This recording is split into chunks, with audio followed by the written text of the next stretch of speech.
Hi you guys, it is really nice to be back with you. This time around, I'm going to be bringing you a flexibility series. Basically, it's going to be a 5-part video series, all different videos to increase flexibility through all different areas of your body. Before we jump into it, the first video we're going to be doing hips, so increasing the flexibility through our hips. Before I get into that, I just wanted to talk to you about something that's going on for me in my personal life that I think maybe some of you guys might be able to relate to. And it's basically this sense of, I'm in this place right now where I'm trying to open myself up to opportunities and to the universe and maybe even considering moving to a new location, a new country even. And it's so exciting and wonderful, and there's this sense of freedom and aliveness that comes with it, but at the same time, I'm certainly in touch with a fear as well, and this sense of things being out of control, and in some ways I feel the need to quickly make a decision just so I know what I'm doing. And I just want to mention to you about this and see if maybe you can relate to that in some way. And basically make the point that we're never really in control of anything.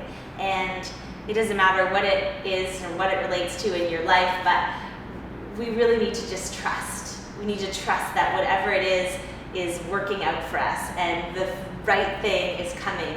And there's no need to figure it all out right away. And it's also okay to not know, and to trust that you can be safe with that. So I think that's a big thing in our lives that we can work on, trusting more. So I just wanted to talk to you a little bit about that. Now let's get into our hips. So we're going to do 3 postures. These postures, I feel very confident, will really help you to increase your range of motion through the hips. We're going to start with Pigeon, which we've done in previous videos for sure. It's one of the best for opening the hips. Begin by bringing your hands about shoulder width apart so that you're in a downward facing dog. Shoulders drop down the back, hands are always active. Bring your right knee to your right wrist, and then just slowly lower down. 2 things are going to happen here probably. 1, you're probably going to feel your body rolling out this way. Do the very best you can to keep your hips square. If your bum is really up off the floor, if you can't rest your right hip down on the floor, you could put like a little pillow or the sandbag or something like that under your hip to rest so that the muscle can actually relax. So we don't want to be holding in this posture, we want to relax. So if you have your hip down, then you have another option. You can come onto your elbows perhaps. You could even cross your forearms and rest your head. So finding what feels comfortable for you. Again, if you need to, you can keep yourself a little bit more upright and have a prop under your hip. If you're pretty open or you want to work even deeper, remembering in yoga and in these postures, there's always somewhere to go. There's always a way you can go deeper. So here, if you want to go deeper, let your body, instead of rounding forward, extend out along your thigh, and then lay the weight of your body on your right leg as you bring your head back down. So this is going to release the outside of the right hip, and it's also going to offer you a little bit of a stretch through the front of the left hip, through the hip flexor. Once you've hung out in this posture for a couple of minutes, I recommend doing it for about 2 or 3 minutes at least. If you really have the patience and you want to increase your flexibility that much quicker and further, hold it for 5 minutes. Then, using your hands, you can take your leg back. Your hip might feel a little bit tender, vulnerable, so you can just pedal your feet. You could extend your leg out. Sometimes it feels nice to open the hip. Whatever feels good for you, and then move into the other side. The left knee to the left wrist. Same thing. So if you're a little tight here, you might need to put something so that the muscle can relax. Otherwise, your hip comes down. You want to keep your right hip forward. So again, careful you're not rolling to the side.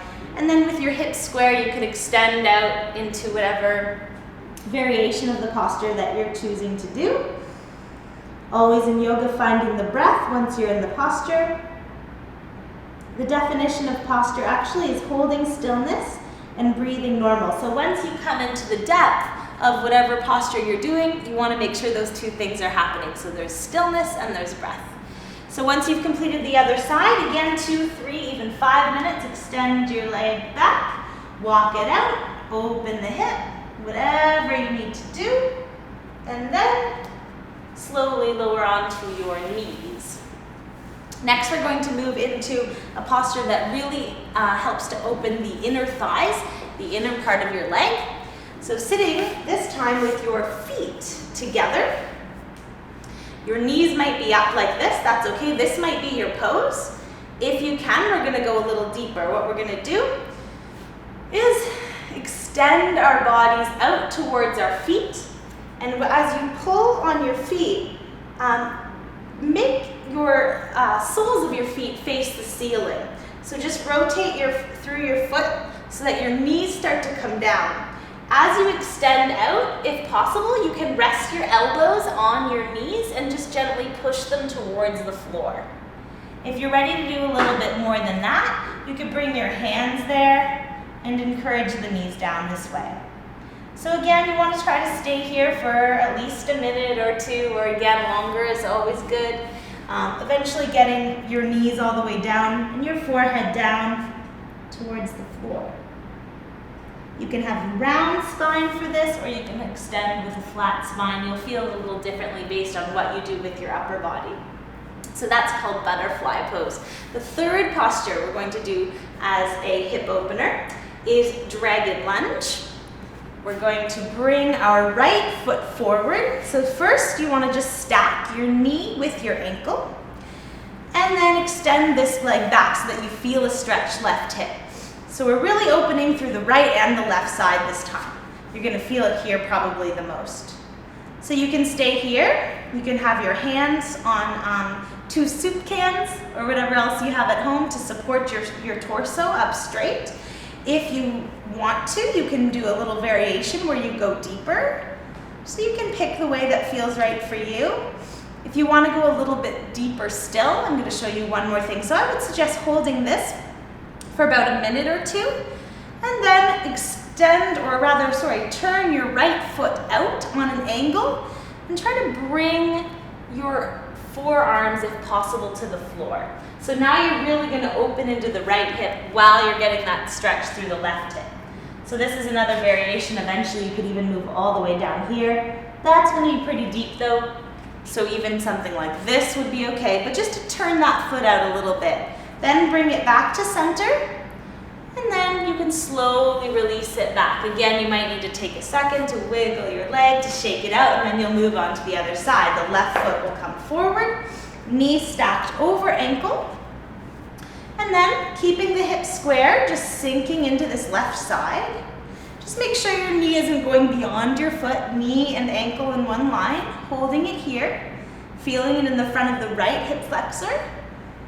And then after, again, a minute or two, for at least another minute, turn the left foot out and either staying upright or moving that much deeper. You can always intensify this also by coming onto the right toes, stretching further back through that right leg. Or one more variation for those of you who are pretty flexible or pretty open through the hip, you could grab the back of your left foot and just pull your foot towards your body. That's going to be really deep for the right hip flexor. So those postures will really help to open your hips, and it's good to increase your flexibility there for a number of different reasons. Increased range of motion through your hips is going to help you in all the other activities that you do, your strengthening exercises, etc. Opening your hips up can really help to alleviate back pain as well if you're dealing with that. And also, we tend to store a lot of things emotionally in our hips, anger as well. So emotion, you'll have an opportunity to maybe even release some of that. So that could happen on an energetic level. So don't be surprised if you start doing these postures, for example, every single day, and you're holding each of them for 5 minutes. If you feel a little bit, strange, especially the next day. I always find if I feel something moving around energetically a release of some kind, it happens the next day. So just being mindful of that. If that comes up for you, try to embrace it. It's a good thing. Again, we're not in control of anything. Just allow it, let it flow. It's good. Trust that it will be serving to you in some way. We'll see you in video 2, where we're going to open our backs and our spines.